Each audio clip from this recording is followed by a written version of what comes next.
trusted podcast for all things California politics. I'm your host, Phil, and as always, with me, my trusty co host, the best, the fastest researcher in the West. Camille, how are you doing tonight? I'm good, thanks. How are you? I am good. We have a very, very full episode. In fact, we had to drop one story, so we apologize. If you tuned in just for the story about the federal judge blocking warrantless arrests, I could share that on Instagram or something, but maybe I'll share it in the chat. I'll just go throw it in the chat or something if you want to go check it out. But there's so much to talk about tonight that's why we had to drop it. We obviously have the big story, which is AB 379, which we got updates literally like hours ago. And I'm like texting Camille, like, can you believe this just happened like hours ago? I have seriously been staring at my phone all day because I keep getting these notifications on my phone, and it's like, Phil updated the notes, Phil, and I'm like, stop updating the notes, Phil. I can't leave. I have to just keep reading these refreshing X, furiously throughout the day. This ever-evolving story. Yeah, it's been a lot. And if those of you who tune in regularly, last week we actually were like, we don't have time to get to AB 379 tonight, so I guess we'll do it next week. And it's a good thing we did, because there was so much more that came out between then and now, including heated debates and lying by Democrats. I know you're shocked, but we'll get to all that in a little bit. And then we're going to talk about how Trump wants to reopen Alcatraz. He wants to make Alcatraz great again. I personally had my own ideas of what we could do with Alcatraz. I'm going to discuss that in a minute. But if you're in the chat, make sure you light up the chat. Let us know what's going on. Let us know your thoughts. We love to hear your comments. That's why we do the show live for everybody who wants to tune in. So I wanted to start off talking about this Ted Lieu congressman. If you don't know who Ted Lieu is, he's a congressman. Let me stop you, because I have a question for you and for the chat. And and this has nothing to do with Ted Lieu, but my thoughts kind of went here just because I was looking into the Alcatraz thing a little bit. And so, and then we actually, saw you over the weekend. We all went out to dinner, and this got me thinking. This question is not supposed to be morbid, but it did come from a place of like Alcatraz prison. Anyway, if it is your last meal on earth ever, your last meal, what are you eating? What are you choosing to eat? Throw out healthy. Like, you're not trying to eat healthy. This is your last meal ever. What are you eating? Ribeye steak. Just that? Ribeye steak with mac and cheese and a big bowl of mint chocolate chip ice cream. All right. So that would be my last meal. Okay. How about you? Have you thought about this? Oh, yes. After I thought about this question, I thought about my answer. The world's best charcuterie board with all the cheeses and all the deli meats and all the fruit and a chocolate milkshake. Oh, there'd be bread too. For sure, bread. A chocolate milkshake. For sure, bread. And a Diet Coke. Maybe even a regular Coke. I don't know. Maybe I'd go crazy and do regular. I haven't had regular soda in like 5-something years, so I don't know. Diet Coke and a chocolate shake. Because I can't do chocolate shakes because they make me throw up. And chocolate shakes are like one of my favorite things ever. I would choose them as a dessert every time if I could, but I can't. So therefore it'd be like, well, it's my last meal. It doesn't matter anyway. Last meal doesn't matter, whatever. Let the prison guards figure it out. I didn't say anybody in the chat who wants to let us know your last meal? Jeez. Yeah. Well, you said it's your last meal, so I'm assuming it's the prison guards. Yes, but no, you just somehow know tomorrow you won't eat ever again. I don't know. Anyway, Ted Lieu. Anyway, somehow dealing with Alcatraz. I don't even know if they did executions at Alcatraz. I don't think so. I was reading a little bit about it, and we'll get to it. Some of the facts about Alcatraz in a little bit.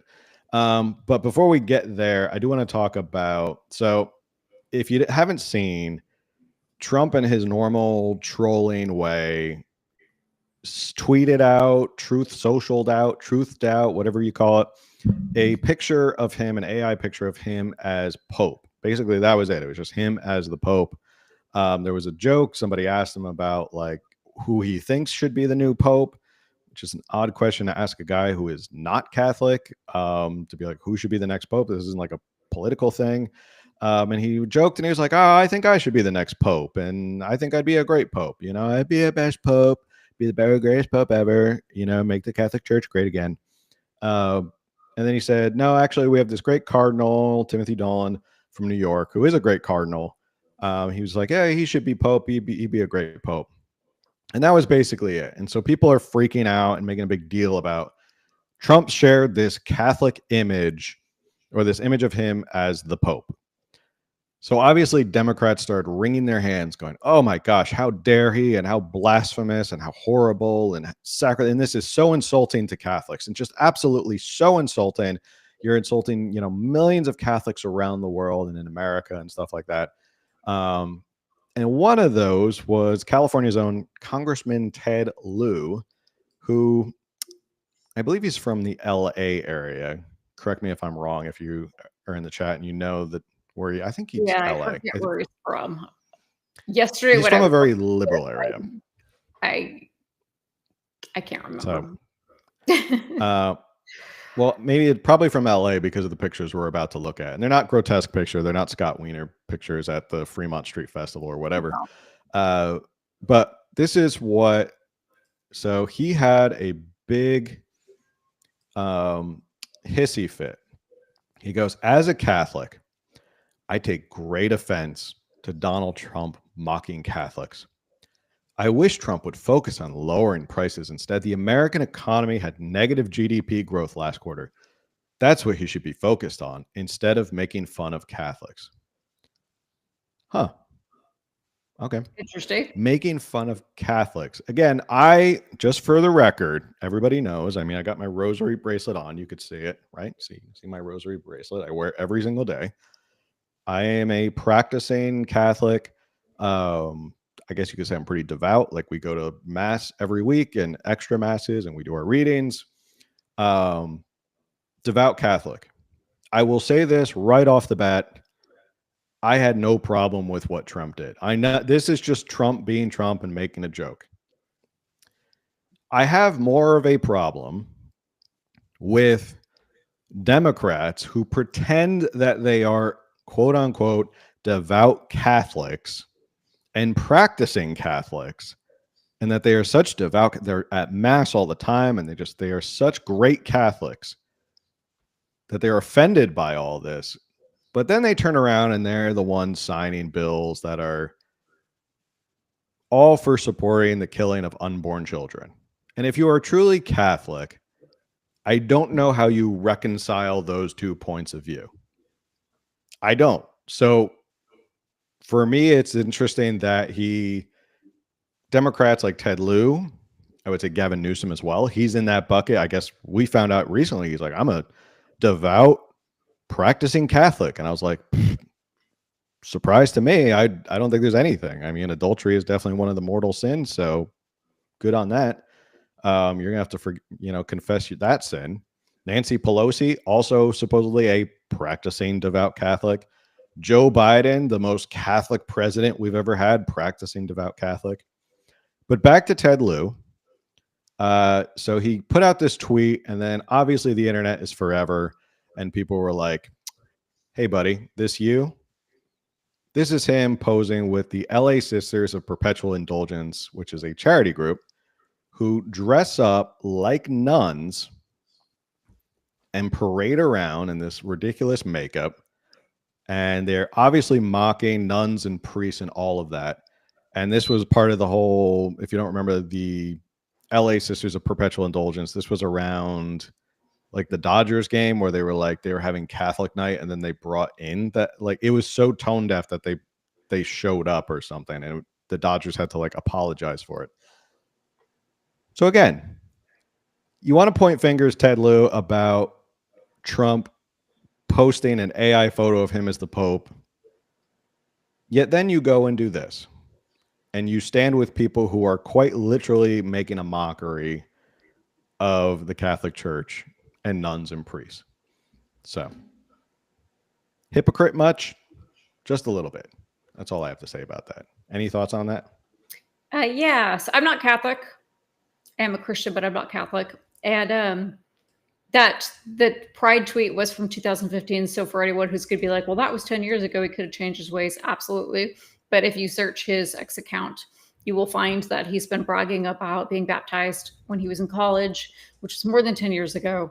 And so he's been claiming to be a devout practicing Catholic for quite a while now. So in 2015, he was claiming he was a devout Catholic when he stood with this group who openly mocks Catholicism. And regarding, I thought it was just distasteful of Trump. But at the same time, I think I would have been less surprised if Trump didn't do that. I mean, this is the Trump we know. Like, he just trolls. It's ridiculous. It's immature. It's annoying. It's all those things. But it is sort of it's just another thing that, unfortunately, it's like roll your eyes at and move on, because of course they're going to focus on that part and not that he actually did say, I believe so and so would make a great pope. In the words of Dave Smith, who we saw over the weekend, Trump is retarded. Probably going to get the podcast canceled for saying that, but that's, I mean, literally, Dave Smith stood up there and was like, I have to deal with that strike now. So yeah. Thank you for that. And so it's just like, Trump's not Catholic. He's not claiming to be Catholic and then going and making a joke. And yeah, it is insensitive. I'm not, the Pope has just passed, and that's a big deal. The Pope is a big deal for Catholics. I mean, he's a big deal across the world. Like, everybody knows who the Pope is, regardless of which religion you practice or no religion at all. And, so the death was a big deal. His passing was a very big deal. And Trump is Trump. And the White House should not have put that out, but they did. And here we are. And yeah, it's Trump being Trump. And again, to me, it's less offensive because he's just kind of having good fun about the whole thing, like the whole election of the new Pope. The conclave, for anybody who wants to know, starts tomorrow in Rome. They're going to sit down and figure out who is going to be the next Pope. I don't have the odds on favorite. I don't know. I actually haven't looked at. There is something in Italian called the Papabile, which is the sort of short list, the odds on favor of who's going to be the next Pope. I haven't actually checked it out because it all happened so fast. Pope Francis passed away. They had the funeral and all that. But I have less of an issue with Trump just kind of having a little fun and kind of teasing than when Democrats do stuff like this, where they're like clearly against the Catholic faith, and they pretend and they tell everyone, well, I'm a practicing devout Catholic and I'm such an incredible person because I support these things. And there's an old tweet that I sent you yesterday from Ted Lieu, and this was him talking to the U.S. Council for, who is this? The U.S. Council, I know this acronym, U.S. Conference of Catholic Bishops. So he said to them, he tweeted, "Dear USCCB, I'm Catholic and I support contraception, a women's right to choose, treatments for infertility, the right for people to get divorced, the right of same-sex marriage." Well, so what? Like, what is my comments? One of the first ones. I'm Catholic, but I'm not.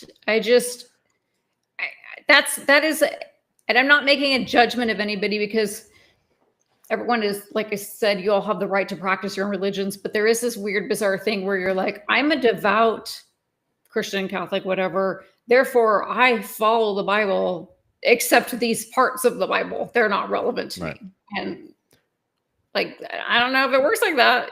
And it's not for me to judge, I mean, I'm totally judgmental. I'm going to judge anyway. But like, whether he makes it into heaven or not, I have... my opinions have no bearing on that, but yes, it is. And it is more like, oh, I'm so offended that Trump posted this dumb AI image, but yet I'm willing to stand with the Sisters of Perpetual Indulgence, who quite literally make their money and promote their charity based off of the mockery of Catholicism.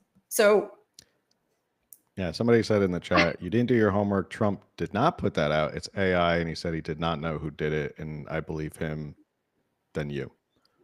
Okay. Well, either way, came out through the White House or whatever. So it came out from I could have sworn the White House reposted it. It was the White House or somebody. But anyway, it got through a channel that was Trump affiliated. Anyway, the end of that tweet says, next time I go to church, I dare you to deny me communion. Just for clarification, those things that he listed are basically all, I'm pretty sure, all mortal sins. Is that the post from POTUS/White House on Instagram collaborated and posted it. And I'm not claiming he made it, and I'm not like trying to say the person in the chat is wrong. I'm just saying they definitely did on the official verified accounts on Instagram did post that photo. Right. So it wasn't like it was fan made and somebody, maybe it was fan made. It wasn't like it just kind of made its way around. That's not really the point. The point is I am finding it ironic and hypocritical that these Democrats who say they are practicing Catholic, and then you have Ted Lieu, who is quite literally listing what are 5 mortal sins of the church. And he says, next time I dare you to deny me communion. Well, when you commit a mortal sin, you have to absolve for it, you have to confess, and you can't take communion. So, bottom line, don't pretend you're a devout Catholic, and don't pretend you're a devout anything and then go against that religion. This is where I stand on this is I'm not trying to be a social conservative. I'm not trying to tell people they have to be Catholic and then Catholic's the right way. I'm not trying to go all Matt Walsh on everybody and be like, this is the one true way. Everybody has to be Catholic. If you want to be Catholic, America is a beautiful place where you can practice freedom of religion. You can be Catholic. You choose to be Catholic. When you choose to be Catholic, you choose to follow a certain set of guidelines and rules of the Catholic Church. That's what I'm saying. Right. So you can't have your cake and eat it too and be like, well, I'm Catholic, I'm a devout Catholic, and I support these things. I believe everyone should do it and support all these things. And then turn around and no, you have to give me communion. It doesn't work like that. Sorry. Right. You can have your set of beliefs. You can have your set of beliefs. You can believe your religion, X, Y, and Z. You could not be religious and believe X, Y, and Z. I don't really care. It's America. It's a free country. But stop pretending you're a devout Catholic because you're clearly not. So, and what he could have done too is because he's an elected official, he could have said, like, I'm personally a devout Catholic. I personally, adhere to these rules, but I understand that I represent a district that is not Catholic, that everyone isn't, and therefore, politically speaking, I stand behind these things in regards to politics. In my own personal life, these are the rules that I follow. Yeah. Yeah. And I rarely ever really talk about my religious journey or my religious faith just because, again, I believe it's a personal, private thing. You go on it yourself. It's not for me to kind of try and impose it on everybody else. It's a free country. You do whatever you want. So I get offended when you stand on this pillar for political points of I'm a devout practicing Catholic and this is abhorrent, blah, blah, blah, blah, blah. But I also support contraception and same-sex marriage and people get everybody and like all this stuff. And it's like, I think you've missed the boat on being a Catholic. So any other thoughts on Ted Lieu being a hypocrite? Nope. Okay. All right. Next topic. Trump, another Trump story, 2 Trump stories in a row.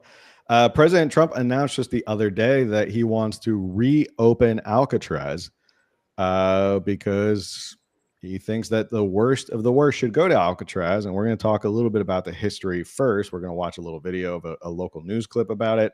Yeah, let's just watch the video clip first, and then we'll talk about it. So this is from Bay Area News. I forget, it's Channel 7, I believe. So apologies if I get this completely wrong, which one it is. So here's a quick little video. Good evening, everyone. I'm Mike Niebeck. And I'm Claudine Wong. President Trump making waves this afternoon in the Bay Area and across the nation with a post on Truth Social. Just in the past hour or so, the president announced that he is directing his government to reopen and expand Alcatraz. Here's a live look at that former island prison. Now, the president said the prison will hold America's most ruthless and violent offenders, and that it's time to lock up the most dangerous criminals and keep them far away from anyone they could harm. A spokesperson for the Bureau of Prisons said in a statement that the agency will comply with all presidential orders, but gave no details on how that could be accomplished. Now, in his message, the president said he is, quote, directing the Bureau of Prisons together with the Department of Justice, FBI, and Homeland Security to reopen, substantially enlarge, and rebuild Alcatraz. He added the reopening of Alcatraz will serve as a symbol of law, order, and justice. Governor Newsom's office quick to respond with just one line. Looks like it's distraction day again in Washington, D.C. Alcatraz closed back in March of 1963. The primary reason? High operating costs and significant structural issues caused by the harsh environment out on the bay. Alcatraz has been run by the National Park Service since the 70s and is designated as a historic landmark. We are going to continue to cover this breaking story, and we'll have more for you tonight on the 10 o'clock news. A rally. All right. So that was the local news take on Trump wanting to reopen Alcatraz. Would you like to hear some fun facts about Alcatraz? Some fun historical facts? You better make it fun. But yes, I would. I will try to make them as fun as possible. Alcatraz, the island, was discovered in 1775 by Spanish explorer Juan Manuel de Ayala, who named it Isla de los Alcatraces, which translates to Island of the Pelicans. It was shortened and Americanized over time, which is how it became known as Alcatraz. It was used as a military fort from 1850 to 1933, during which military prisoners were housed on the island, according to the Bureau of Prisons. In 1933, the Department of Justice took over Alcatraz to open a maximum security prison for some of the nation's most dangerous criminals. After 29 years of operation, Alcatraz was closed in 1963. It sat abandoned until 1969, when a group of Native American activists occupied the island and remained there for the next 2 years. So those are some fun facts about it. I always felt like it was in operation for a lot longer than 29 years. I feel like it was way older, but 1933 is still pretty old for Alcatraz. So it was the reason that they had Alcatraz, or why they opened it, it was because of the fact, as it was alluded to in the video, it was a way to punish the worst of the worst criminals. Basically, we're going to put them on this island nobody can get off of, and you're going to have to stare back at San Francisco, and we're basically putting you on this island to get you away from society. Most famously, we all know Al Capone went to Alcatraz. So that's probably the biggest name is Al Capone went to Alcatraz. You can still tour Alcatraz. You can still go and actually walk through Alcatraz. It's one of the most popular national park destinations. It's actually operated by the national parks, so you can go check it out. Very historic, but it is old. It is very, very old. Have I been? No, it's actually one of the things I did want to do when I lived up north, was go to Alcatraz, but maybe next time. I just feel like every time I go up to San Francisco, I don't know. I might not be able to. It might be under construction the next time I go up there. They may just level the whole place. Can I throw out some fun facts real fast? Go right ahead. Okay, so I think you kind of covered most of what I had added to the notes, but prisons in general are, in the U.S., they are overcrowded. We do need more prison space. Alcatraz has existing structures, but as they said in the video, it was very expensive to maintain. It's surrounded by sea air. I think everyone knows the salty air, corrodes buildings quite quickly. It's expensive to upkeep even just the exteriors of buildings like that. And then if you ever go and look at recent photos, that if you want to book a tour and you're looking at their photos on their website, you're going to see that there's a lot of algae on the inside and stuff. And so I do feel like the maintenance to even bring this up to code, up to decent living conditions, and even for those who would need to work there, there's probably a lot of mold and stuff. It could be very expensive project. And regarding that, the BOP is underfunded, the Bureau of Prisons, and it's a department within the U.S. Department of Justice, but it is already underfunded. So there's, money that we would need to come up with. And as Phil mentioned, it's right now the National Park Service is operating it, and it's a huge tourist attraction, and it brings in about $60 million a year. And that's not tons of money, but it is money that, for all these agencies that are underfunded, which the National Park Service is also underfunded, that will be a big cut, plus expenses for other agencies. And so there's, some pros and cons there. And there's no fresh water. They had to, at the time, bring in like 1 million gallons of water weekly. I don't know that we have that water in California. I mean, we dump that, but I'm not sure that we actually have that water available, or maybe right now, because we had some rainy seasons recently, but down the line, that water could be very hard to come by. And you really can't have an operating prison with including prisoners and workers under such conditions, obviously. And then any fresh food needs to be brought in via a boat, which has expenses. I'm sure a helicopter could do it too, but that would be really expensive. So there's, there's additional cost.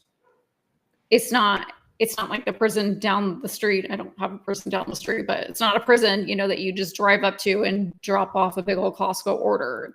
It's a little more complicated than that. And so just a few pros and cons of this situation.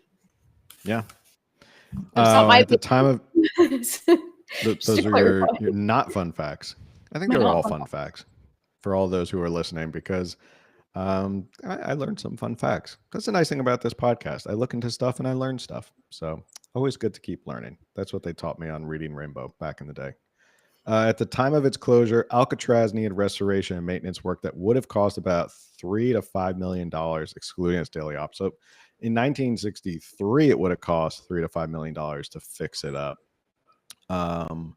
There's another article I was reading, and I think we basically covered it, that it's really expensive to operate it. Now, mind you, this was 1963. There was a lot of different things. Technology was way different. So could there be a better costly way to do it? I'm sure that's why Trump has directed the Bureau of Prisons to do so and to look into fixing it.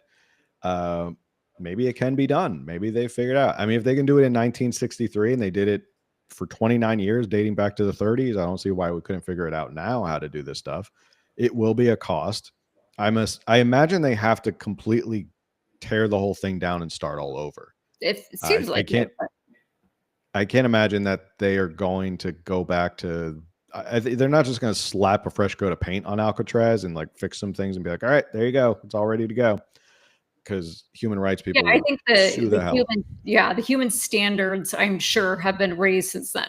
Regardless of how awful these people may be, I think that back in the 30s, 40s, 50s, we probably treated them a lot worse than we would today. And so there's I'm sure there's many standards that would need to be brought up to today's code. Yeah, it's a long time ago, 1963. So I imagine the code of conduct regarding prisoners and sort of the humanitarian rights has come a long way since then. I had my own idea for Alcatraz, and this was based off of the spending in LA and the homeless spending, how they couldn't find any of it.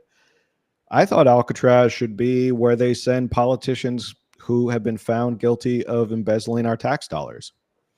I don't know. I think it should be on display for everybody. Hey, you commit crimes and embezzle taxes and you waste taxpayer money, or you use it for your own personal profit, we're going to send you to Alcatraz. Have fun. And then people can look across the bay and look at Alcatraz and say, that's where we send all the politicians who rip us off and think they can get away with it. So if you can't see it 6 days a week because it's always overcast and cloudy, but you could imagine. You get my imagine what's going on there. You can set up an observatory point or something. People can look. I think that would be a way to actually fund things. Totally inappropriate and totally wrong. But yes, add some webcams to like common areas, and people can like YouTube stream it, and they can run ads, and they will. I'm telling you, millions will view this, and they will have all kinds of ad revenue. Yeah. I don't think it's, I like his idea. I just don't think it's, go in a little bit of a different direction. Use it for corrupt politicians who steal our tax dollars. I didn't do any sort of research to find out if there's an alternative similar place that could house prisoners. Like, I have no idea. Like, I imagine that Trump has people that have looked into this, and perhaps they came down to this is the best option. So, yeah, and maybe because it's been batted around forever. He just decided I'm gonna bring it up and talk about it. All right, big topic for tonight that we're gonna move on to, AB 379. If you've been paying attention to California news right now, is all people are talking about. It is really the biggest story coming out of Sacramento, literally in the past, I feel like, week. Like, we wanted to talk about it last week. Go in the way back machine to 7 days ago. We were doing this podcast, same time, and we're going to talk about this bill called AB 379. We had a couple notes on it. Fast forward a week later, and now all of a sudden our show notes are so long. They are so complicated.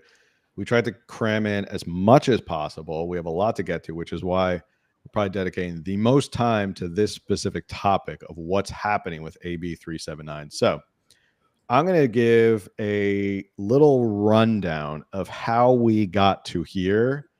Then we'll go from how we got to here, like this past week, and we'll go from there and discuss. We have videos, we have stuff about the debates and people's takes on it. Scott Wiener threw in a horrible take. Not shocked there. So back in February 2nd, 2025, AB 379 is introduced in the California Assembly by Maggie Krell. Remember that name. She's going to be very important. She was critical in taking down Backpage, which was like a Craigslist for prostitution and drugs. We go on to early 2025. The bill is referred to the Assembly Committee on Public Safety for review. March 27, 2025, AB 379 is amended in the Assembly with changes clarifying its focus on prostitution-related crimes.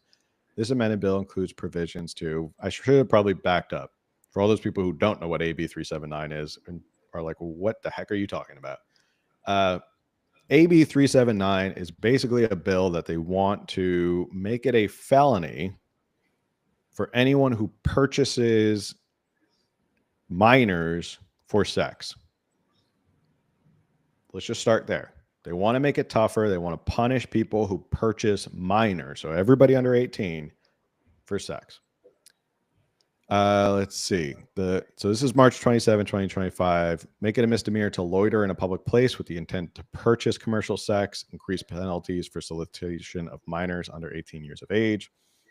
Require first or second time offenders committing prostitution with intent to receive compensation be offered a diversion program. Establish a survivor support fund funded by $1,000 fine on the offenders. And then it's referred back to the Committee on Public Safety.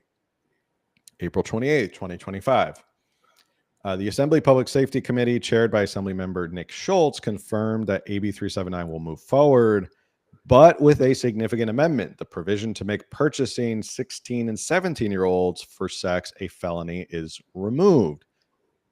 This becomes the big sticking point, that they now say 16 and 17 won't be an automatic felony. It will be what they call a wobbler, which is, it could be it's at the district attorney's discretion whether it could be a felony or a misdemeanor. Obviously, most people think it should just be an automatic felony. He cited to a prior agreement with Senate Bill 1414. If you remember, that was Shannon Grove's Senate bill. That was the one that also got a lot of attention, that limited felony charges to cases involving minors under 16. Okay. Assemblymember Krell expressing disappointment, vowing to reintroduce the felony provision in future sessions. April 29th, they hold a hearing on AB 379. They vote unanimously to amend the bill and pass it as amended, referring to the committee appropriations. Public debate intensifies. So April 30th, the amended bill is officially reported out of the committee. Then we get to May 1st, which is as of last week, scheduled for a second reading in the assembly. This is when it really comes up, like, is the amendment going to pass? Is it not? May 2nd, criticism of the bill's amendment continues, with Assembly Republicans and advocacy groups like the California Family Council claiming Democrats prioritize predators over victims. And then it goes on. And yeah, so that's how we got here. So it made its way. Chairman Krell on that specific committee said, we want to get rid of it because of X, Y, and Z. I think we have a video of him explaining why. And let's take a look at that video explaining why they want to take out that provision. Right now, if a John were to go and try to purchase a 16 or 17-year-old on that blade and law enforcement were to intervene, because of a judge's order right now in Sacramento, law enforcement would not be able to put that person in jail because it's not the solid felony that law enforcement has been asking it to be. So I just want to make sure, like, you're okay with 16 and 17-year-olds continuing to be purchased on this blade for the next year or until you have to dissect this issue in the fall, and these Johns getting let go and just issued with citations? Well, I don't agree with the premise of the question, but what I would say is I'm not okay with any child anywhere being exploited, but the solution that we craft, the solution that we pass needs to make sense, it needs to be equitable, it needs to be comprehensive. So that was his take on it, rationalizing why. And if you're sitting here going, I'm just going to chime in right now because we've got a lot more to cover. If you're sitting here going, why is this a debate? Why is this a debate that 16 and 17 shouldn't be an automatic felony, but anything under 16 should be an automatic felony? When you're sitting here going, you're sitting at home watching this going, shouldn't all minors fall under that? Like, shouldn't we be against purchasing any minors for sex? Like, shouldn't that be the goal? Why 16 and 17? You have any thoughts? Well, yeah, I have 16 and 17-year-old daughters, and purchasing any trafficked human of any age should be a felony, because there certainly trafficking shouldn't, it's illegal. It's a form of slavery. It's disgusting. It's rape. But so purchasing anybody, but now trying to exempt 16 and 17-year-olds. The reason why this is such a big deal, why as a minor, is because in the state of California, anyone under the age of 18 cannot solicit sex anyway.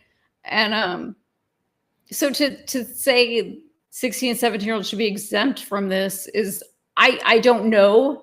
I watched all these videos and saw a bunch of these debates, and I can't figure out the logic here for why they should be exempt. I see no logical reason whatsoever. None. I mean, people tried to argue. Let me pull this up. I don't actually want to show it, but I can. I mean, they say things. I just. Senator Scott Wiener, not to be outdone, had to chime in with his take.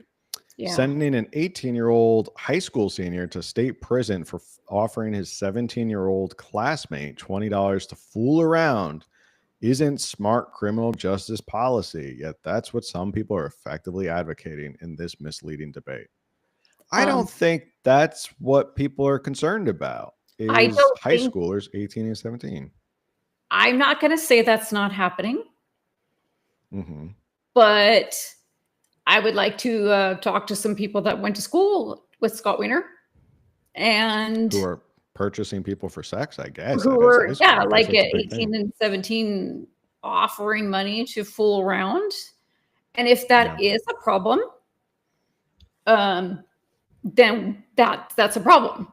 It should be dealt with. That should not, there needs to be, as you guys know, my kids are homeschooled. If you've been listening, you know, I homeschool. They've never been in like a regular brick and mortar school setting.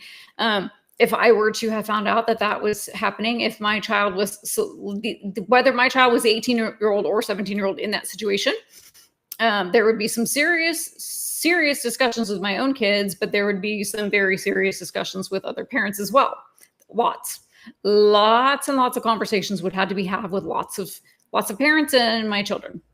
So I don't think that that's a normal thing. If it's happening and becoming normalized, we've got some seriously big issues, and those need to be addressed altogether separately. That should have no bearing whatsoever still on AB 379.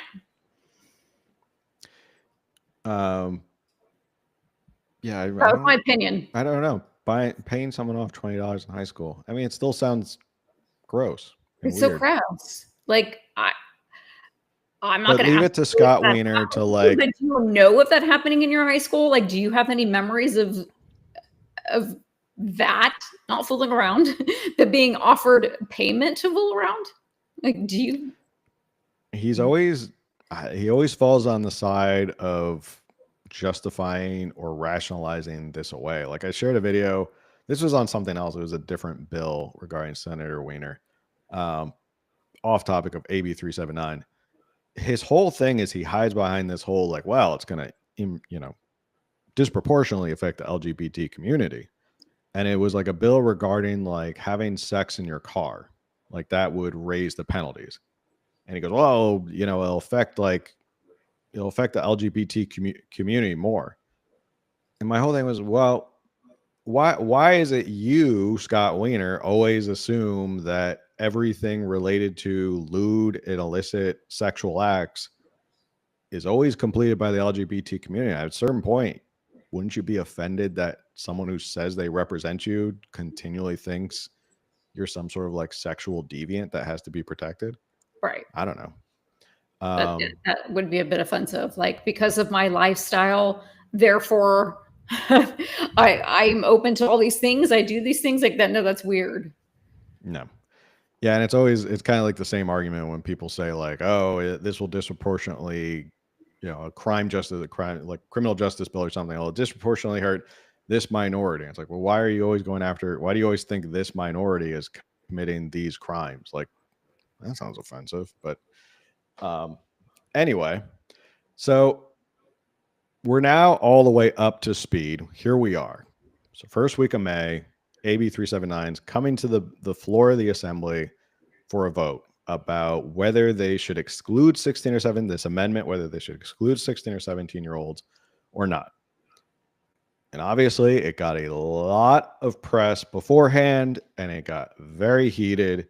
We have a video. It's a little long. So if you want to pause anywhere in between, you want to make a point, just let me know. So I want to show you a highlight of how heated it got on the assembly floor up in Sacramento. So.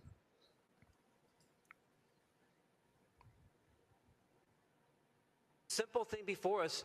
Do 16 and 17-year-olds deserve the same protection as all other minors when it comes to child prostitution, when it comes to Johns purchasing them for sex on the street? Mr. Gallagher, please stop pointing your finger at members. Do they deserve the same protections or not? We have said yes. And last year, when 16 and 17-year-olds were removed out of 1414, many of us said, that's ridiculous, it's wrong. Every rational and sane person in California said, that's wrong. There should be no distinction. And make no mistake about it, these amendments before us continue the distinction. It will be a different standard for 16 and 17-year-olds as it is for other minors. That's wrong. If you think that's wrong, you should vote no on these amendments.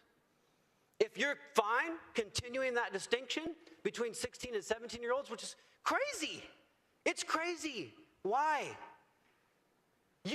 Somebody on this floor, give me an example. Give me one good reason why we should treat them differently. You can't. You cannot justify it. So that's what we're voting on today. Make no mistake about it. If you want to continue that distinction, which is wrong, then you vote yes on these amendments. It should be a felony every time and any time somebody wants to purchase a child for sex. We need to say loud and clear that if you're under 18, a child, a minor.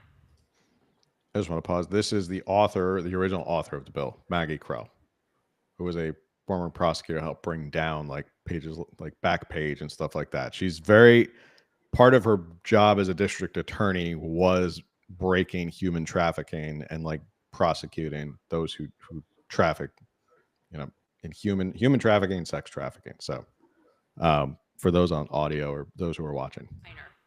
Copy it from 288.3, which my colleague from Burbank referred to earlier. It says a minor. It's anything under 18. That the person who's buying that person should be charged with a felony. It's plain and simple. Sex without consent, that's rape. This bill doesn't accomplish what we're trying to do, which is to make it a felony for purchasing a 16 or 17-year-old. Whether or not it's on the bill. What I do care about is whether California protects minors who are being sold for sex.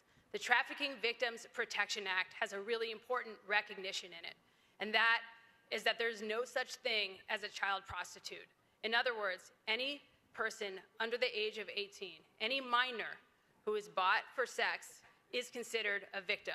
Now that's codified in California law under 236.1 sub G, which refers to the Trafficking Victims Protection Act. This is a really important legal framework that survivors have been fighting for, literally for decades. This all started because of the language that was removed from the original bill. Can we go back to that original bill? I am totally against the amendments because if the amendments work, then why not go back to the original bill? We are trying to protect 16 and 17-year-olds. As a mother of one daughter, a grandmother of five grandchildren, I am so against this. If you have kids, if you have grandkids, I don't understand how you can be for this. We have to vote no on this amendment and go back to the original bill with that language, with the original author. That if you're 17 years old on a street corner and an old man comes up and purchases you for sex, that's rape. That should be treated as a felony. Language that I'm reading, based on what was just given to me, is it is the intent of the legislature to adopt the strongest laws to protect 16 and 17-year-old victims. What does that mean? We have to wait for informational hearings in the fall? How many 16 and 17-year-olds are going to go through the trauma of this before we do something? We don't just intend to do something, we actually do something. How many of us are going to wake up and realize we make promises to voters that we intend to do things and we don't follow through? We don't have to wait to the fall with our intent. We can make action today, right now. What has happened with the degradation of laws recently is that prostitution is growing again off of Watt Avenue. The Red Lion Inn is something, if you're from North Highlands, it was a legend in our community. Why? Because we knew the manager there would cut deals with people who would bring them in. Across the street from that McDonald's that I worked in was the last porn theater in the state of California. 30 seconds. That they would take them in there and they would participate. It is our turn. It is our chance to choose the kids of California, to save them. Because somehow it was spun as anti-LGBT to try to enforce laws against sex trafficking. Why are we amending this law or this bill that's been introduced? It should be passed by this body in its entirety, or we've reached a new low as a legislature in California. Care about minors, if you care about 16 and 17-year-olds, like you say you do. 30 seconds. Then yeah, that's what you would do today. Vote no on these amendments and let's restore the bill to its original language. That's what needs to be done. And if you're not willing to do that, don't tell me that you're standing up for minors. You're not. You were fine to leave the amendments out. You were fine to continue to ignore them. You were fine to have more informational hearings. We don't need more information. This body needs a moral compass, and you need to stand up for it today. Clerk will open the roll. All those. All right. So that was 6 minutes of heated debate on the floor of the assembly. That was James Gallagher at the end talking about moral compass. It's a great point. We don't need informational. It's a pretty straightforward call. do you want to protect minors or do you not? And making it so it's a wobbler offense as opposed to an automatic felony is not protecting minors. I was looking up some numbers while that video was playing, and I asked Grok how many arrests were there due to human trafficking or sex trafficking. And they said 547 statewide arrests, and a lot of them, shocking, came from San Diego County. 12 arrests in December of 2024 conducted by the San Diego Human Trafficking Task Force. This was interesting. Comic-Con human trafficking sting. This was last year. 14 arrests, all for solicitation, conducted by the San Diego Human Trafficking Task Force. One of them was a 16-year-old was recovered from that arrest ring. Operation Better Pathways, 48 arrests in San Diego and National City. 39 arrests for misdemeanor crimes, primarily prostitution related. Why that's a misdemeanor? Okay. 9 arrests for serious crimes, including human trafficking of a minor and assault with a deadly weapon.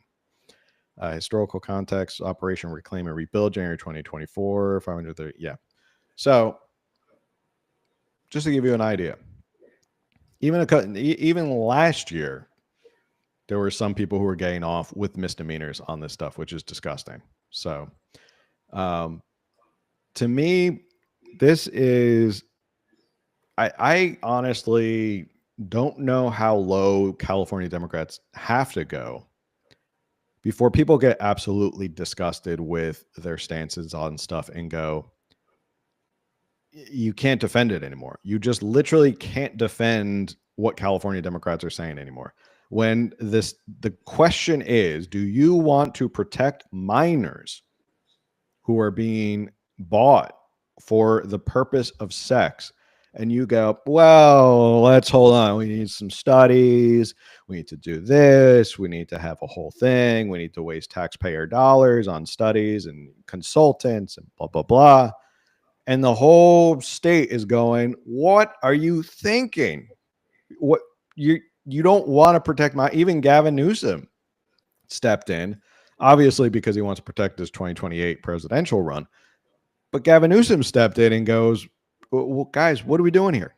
What are we doing? You can't agree on protecting minors. You got Senator Scott Wiener out there making excuses about some high school kids fooling around at high school under the bleachers or something. Like, it's to a point where I don't know how much lower California Democrats have to go before people should go, like, this is disgusting. And that video was pretty much all Republicans, right? Like, that was all Republicans who were standing up and fighting against this bill, trying to protect it. It was, there's a lot of hosts on the show. We've had several of them on the show. Yeah. Joe Patterson, we have James Gallagher, we've had Diane Dixon. Like, a lot of these people who've been on the show were up there fighting. So it's, I don't know. It baffles me. I'm almost at a loss for words because I just don't know how much lower they can go. And I guess they just think they are so impenetrable and invincible that it's not going to make a difference. Even though if you look at this past election, they flipped a couple more assembly seats. So they're not impenetrable, and they're already using this for the next round of elections, which is already next year. There are seats up for Target that they can try and swoop up. And I guarantee this will probably be, well, actually, I know this will be a big issue because we'll get to that in a second. Do you have any thoughts about the heated debate on the assembly floor? I'm going to go off on a little bit of a tangent here. This is not a rant. I'm sorry, I just thought of this, but I'm going to go back to this weekend. We were down at San Diego with you and your wife and others. The reel that I made, the video that I took, I'm getting to a point. Okay. So I took a video. We were walking from our dinner location to our show location, short walk. And your wife actually was the one, I didn't even pay. We were running late for the show. I was focused on not tripping on the sidewalk. Okay. So I'm just going along and your wife nudges me and points up ahead to where there was that naked elderly man. Well, he had on a shirt and his pants were at his ankles, and he was bending over, moaning in pain or something, obviously confused. And I stopped and took a video, and I said, I'm going to I'm going to tag Mayor, tag Gloria in this. And a couple of comments that I got on the video were, what is the point of this? Why didn't you stop and help him? And I completely understand that question. I 100% understand that question. So often I watch a video like that and I'm like, why would you stop and film this? And why aren't you helping him? Like, that's so cruel. And so, valid question. He was one of many homeless people. I'm assuming he's homeless, that I saw that night. I'm not trying to like shit on your city. That's not like what I'm doing here, but just, we know that downtown San Diego has become kind of like overrun and Talk Gloria is not doing anything. So as I'm watching this video, here's what I'm thinking, because this is the video we just watched here. A lot of people, like, we're going to probably create a reel out of this and share it on Instagram. And we're going to get the usual comments of, Democrats have ruined California. This is why I moved. And you voted for this, you get what you deserve. Like, we're going to get those comments. We know that. And I understand those comments as well. I do. But I just realized how overwhelming this is for people. And I'm not saying that anybody's lazy, but I think it really does become, as a Californian, we are exhausted and we are overwhelmed because we are up against this supermajority every single day. This isn't like every so often an issue pops up and like, oh, we got it on this. It's like there is something every day that we should be calling about. And I think that it's easy to check out. And I'm not implying that all of you guys watching are checked out, but I think it's so much easier to be like, this is overwhelming. This is exhausting. I don't know what to do anymore. And therefore I'm checked out, because this is definitely one of those situations where we do need to be calling our state legislators and pushing, because I do believe the majority of Californians, not the elected officials, but the majority of Californians are totally on board with passing this bill without the new amendments, passing this bill, including 16 and 17-year-olds. I'm pretty sure that if we were able to poll the majority of Californians, they would say, that's insane. Why are these amendments? Of course I want 16 and 17-year-olds protected under this. But what I am saying is I get why. Well, I don't get why, because there's no logic here, but it's easy for Democrats, the extreme liberals, to push this sort of thing, is because the rest of us are flat out, we get exhausted, we get overwhelmed, and we kind of don't even know what's the next step here for us. And so I'm sorry, I'm like going on this little tangent. A bill like this, protecting the children, we're going to have to just make the phone calls, you guys. We're going to get hung up on. We're going to have to, the emails to all the Democrats. We have to push it, and we're going to have to stay on top of anything else and saying that they continue to try to pass, because this is weird. Now I know there's some new updates. We'll get to those. There's new updates. We'll definitely get to those. But just saying anything like this that ever comes out, we unfortunately have to get fired up. And I understand some people, again, I'm not saying this condescendingly or judgmental or implying that anybody's lazy. I don't mean that. I know for me, like when we had a week off the podcast a couple weeks ago, I just stuck my head in the sand and ignored all politics. Like I was really just like, I trashed reality TV and celebrity gossip magazines and chocolate. And that was like for 2 weeks, I was like, I'm good. I'm good not hearing any more, because it's disgusting. It's sickening. And like I said, it's overwhelming and it's exhausting. And it's like, especially like for us parents who have these children, who we're thinking, oh my gosh, our state legislators don't even want to protect them anymore. Like, where do we go? What do we do? And we want our hand held through the process and all that. So I'm sorry. That is my very much my little tangent of not accusing anyone of being lazy or not being condescending. I am saying, unfortunately, we have to keep fighting. We just, and our fights are voting and emails and phone calls and, alerting other people like, hey, you need to know what's going on. Please make this phone call. So. And public pressure does work. And we're going to get to why in a second. Public pressure does work. If you notice that whenever something really controversial comes up in the California legislature, if there's enough of an uproar, people will push back. And for example, what was the most recent one?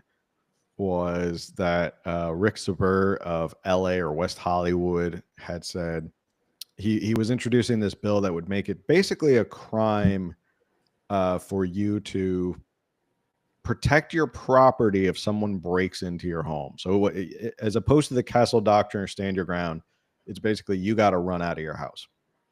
Enough pressure came down that he acquiesced and he gave up. So we'll get to the punchline here in a second. Although I was looking at X, your favorite politician with a whiteboard had to have something to say about this. This just came up a second ago, so this is not on the show notes. But if you want to take notes on your whiteboard, go right ahead. I won't fault you for that. But this is Katie Porter putting her 2 cents in, because if she is running for governor of California, I bet she has something to say about what the legislature is doing. I hope she has something to say. I would hope so. That's not just all about Trump, because that seems to be her whole campaign strategy so far, is I'm just going to bash on Trump. You were governor, what would your stance be? Well, I think this is really straightforward. Children should never be purchased, used, or abused for sex trafficking. Period. Full stop. I'm the mom of 3 teenagers, a 19-year-old, a 16-year-old, and a 13-year-old. And I don't think there's anyone in this, or certainly anyone who should be in leadership in California at the top levels of our state, who should think otherwise. How exactly this bill moves through the legislative process, I think this has been a little bit of a hot mess, frankly. And so I think it's important for us who are running for office, who are in leadership, to be unequivocal with voters. Children should be protected from sex trafficking in California, full stop. And that includes 16 and 17-year-olds. California is often very quick to put requirements on 16 and 17-year-olds. Think about our graduated driving license requirements. And so if my son can't drive past 11 p.m., he sure as hell shouldn't be able to be bought and sold for sex. That's disgusting. And so I think I trust the legislature, including the Democrats in the legislature, to get this over the finish line in a clean way. I think what we saw was a little bit of a procedural mess. I'm looking forward to seeing it cleaned up and being able to see a bill signed in law. And I think the assembly member who's led on this bill comes at this with some real expertise. And so listening to her is really important, letting her use her expertise in the legislature. When I went to Congress, I had expertise in consumer protection. And so making sure that we're using the talents that we do have in Sacramento to their full effect. I'm sorry. That's literally the first time that I've actually seen that, because it just came up. I agree with what she said. I agree with what she said, but the end was political gobbledygook, because she says, well, I trust Democrats in the legislature to get this bill over the hump and pass a clean bill. Yeah, she did minimize a little bit of a hot mess. No, it was just shit. It's self-inflicted. I'm totally got this podcast canceled by my language, by the way. I'm sorry. I'm sure there's worse out there, but we're fine. Your party is the one who effed this all up. You don't get to say, well, I think it's going to be up to Democrats to clean this up, and as if there was a mess and she's like, well, the California Democrats are going to get this over the hill and get a clean bill through. I trust them. They were the ones who created this. There was like a little broom and some crumbs, and she's like, this is what I mean. Here's my visual. This is what I mean. This is the bill. We're going to sweep the bill and clean it. We're going to clean it up. It's just, you can, at a certain point, if you want to be tough, you can say, hey, my party missed the boat on this one. But if I'm governor, call them out. Be like, I'm different. We're doing this all the time. And then people are like, how dare you? But no, how dare they? No corruption, regardless of party lines. No corruption. The way at the end she made it sound like, well, we're going to clean up this mess. The mess you created. So next point I want to talk about, if Democrats, again, Katie Porter might be a good segue into this, trying to minimize what the Democrats have done and how much they've screwed this up. To go on the offense, California Democrats released these ads. Josh Hoover voted against stronger laws protecting 16 and 17-year-old victims of sex trafficking. Assembly Hoover protects his political party, not our kids. And then it goes on to say, James Gallagher voted against stronger laws. Didn't Josh? No, it's not Hoover. Hoover didn't just have a baby. Fong did. He's congressman. So they decided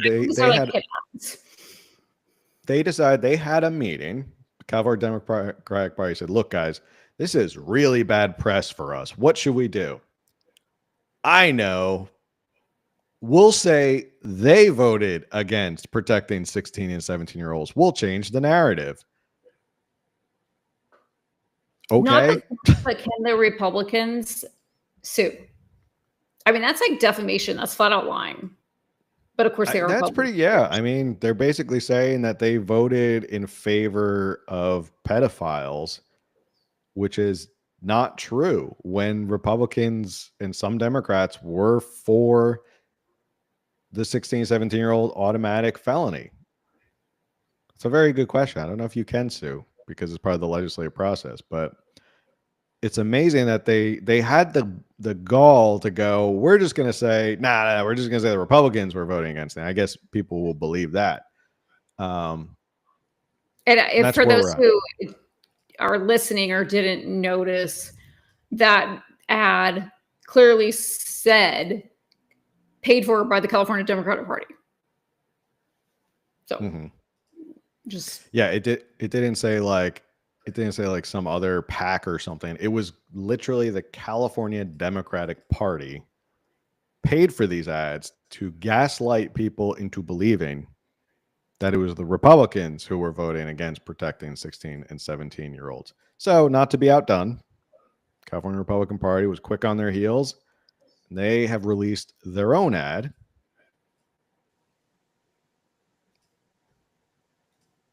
Democratic Assembly member Mark Gonzalez and the rest of the Democrats in the state assembly blocked a law that would have protected us. I'm 17. I'm 17. I'm 16. Every day, I worry about being targeted, being unsafe. In California, soliciting a teenager for sex isn't always a felony. That's not right. They not like us. They don't know what it's like to feel this fear. Our safety isn't minor. This crime should never be just a misdemeanor. It isn't a minor crime. It's a violation of our childhood. Call your Democratic Assembly member today. Tell them to protect us. Because trying to buy a child should break the law, not bend it. So that's how the California Republican Party is fighting back. They're now targeting 8 assembly members with this ad. So they're going to run this in their district. So they're like, "Hey, you want to play this game? Great. We're going to play this game. We're going to tell people what the true facts are." So I'm trying to figure out where to go from here. So we have this back and forth. We have the debate, obviously throwing lies. Well, the Democrats are throwing lies to try and cover their butts. Republicans counter with some good ads to run in assembly districts, which, again, elections are next year. So a lot of this stuff is coming right back up. So it could be very, very relevant for next year. But the punchline is, as of a couple hours ago, it was all changed. So all this debate, we just went through all that. We just went through all that. Well, I think it's important. I think it's important that people understand how we got here. So even though the end result ended up being that they were going to, this whole 16, 17-year-old thing, and then it ends up exactly where I guess they wanted it. There is a caveat that I think it's like 3 years now. It's like 16 and 17 are automatic felonies. If they're older than 3 years, okay. Not sure that's a great stipulation, but that's where we ended up. And Maggie Krell, who was taken off as author of the bill as of last week, was put How do you even do that? on. Okay. Sorry, we're already over time. I won't try to get that answered, but that is like so bizarre to me that they can remove the author. It sounds petty, doesn't it? It's like, we don't like your bill, so we're going to take you off and we're going to just completely gut and amend your bill. Yeah. Sounds very petty. You did all the work. You did all the legwork, but no. So moral of the story, for all those who are watching or listening, at the end of the day, pressure worked. Public pressure worked. Media pressure worked. People calling and tweeting and bringing this up on social media all worked. And now the bill is going to move forward with the automatic felony for 16 to 17-year-olds. And I Maggie believe Krell gets voting put is back on. tomorrow morning. I believe so. Yeah, it's Or quick, Thursday. so it's already like they're already jumping it. But this is what happened with SB 1414. Keep that in mind. Right. They initially did not pass it out of committee, and then it got national attention. Gavin Newsom got involved. So they only bent when there was national pressure or public pressure. So it's like if they didn't get caught or no one was paying attention, they would have been fine with doing this and doing the way they wanted to, which is even more disturbing. It's because they got caught. It's like that always thing, like people apologize, like celebrities or something. They're always like, oh, I'm so sorry, blah, blah. No, you're sorry you got caught or something like that. But it's the moral of the story is whether they were going to change out of the goodness of our hearts or because we caught them. What you said was absolutely correct just a couple minutes ago. You have to keep the pressure on a lot of these political officials and public officials. You have to keep the pressure on because if they know you're watching, and now in a day and age of social media and how fast news can spread, we are the checks and balances on a lot of these bad, horrific, disgusting policies here in California. We really are. Like the small minority of Republicans who are fighting like hell up there in Sacramento are doing their best. But it's really up to the people who are out here with our social media, and we can call and we can write letters and we can organize. That's honestly how you keep a lot of these crazy Democrats in check. Is you just got to shine a spotlight on them and sunshine and all that, and just it will, as you can see, they caved within a week, which is insane to me. Less than a week, actually, because the reading was like less than a week ago, and the pressure was so bad that they eventually were like, "Oh no, we're going to stick by it," and then they caved in less than a week. So, but still keep an eye on this because tomorrow or Thursday, whatever they actually do the vote on it, it still has to go through the Senate. True. And hopefully the Senate's watching and no funny games, no funny business. And they just, they better just pass it. But, well, Scott Wiener's over there. So Scott Wiener's over there. Scott Wiener is over there. We want to arrest 18-year-olds who are offering 17-year-olds $20 to fool around. To fool around at high school. Inflation, Scott, it's like what Scott Wiener's worried about. Sick joke. All right. I think we fully covered AB 379. Obviously, if there's any updates, we'll give it to you. But this is basically the full story of AB 379, how it got here, what happened, the back and forth. I don't know. How do you think we did? Do you think we covered everything? I hope we covered everything. And the reason, again, that why we covered everything of instead of just bringing you this update of like, hey, this is where it's at, because we needed to show the public pressure. And remember, these people are up. All assembly members are up every 2 years. Every single one of them. Some are going to term out. Some, we'll have some new candidates, but every single one of these people will be running again. Well, again, unless they're termed out, 2026.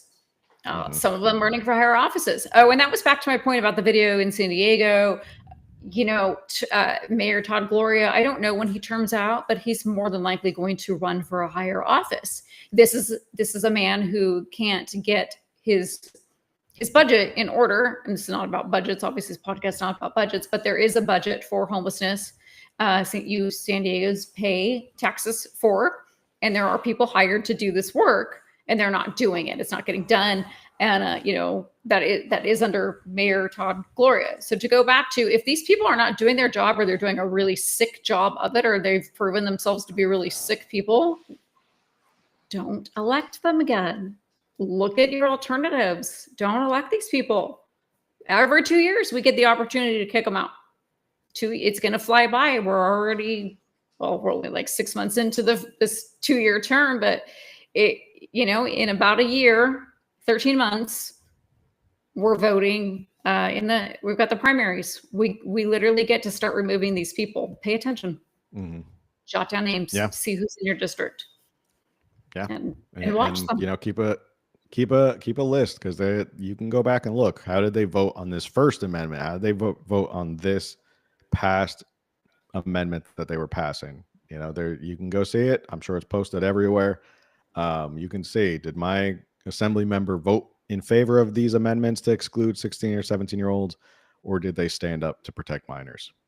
And that's important. And that information is going to be out there all the way through 2026. So, and it's almost like they're trying to dismantle Prop 36, which passed. It's like they, you know, there's Prop 36 is supposed to be harder on crimes, harsher punishments, and really crack down on criminal activity. And it's like, it feels like the left legislator wants to then be like, okay, well, since we lost there, let's turn around and start making things. I mean, it's already a misdemeanor, but it just feels like they're like, well, let's make these crimes less penalties for crimes, and therefore we don't actually have to uphold Prop 36. That's kind of how it feels to me. Yeah. You would think after a resounding win on Prop 36, where 70% in every single county voted in favor of Prop 36, you think Democrats would probably not take an anti-public safety, anti-law enforcement, anti-criminal justice stance. But yeah, you would think that, hey, Californians actually care about crime. They actually want they safety. care about enforcing the law and public safety. Crazy. But again, I think that goes back to how they think they're invincible and impenetrable. So with that said, we did go a little bit over, but this was a lot of information. So with that said, how do I forgot almost how we end? Where are we? Like, where are we? What's going on here? Where am I? As we end every episode, make sure you like, share, subscribe, review. Helps with the algorithm, helps people find us. And the best way to support this show that is 100% free is you can share it with somebody else. So please do. If somebody has questions about AB 379, you can say, hey, go check out this podcast. They did a whole breakdown of it. So with that, we will see you on the next one. Later.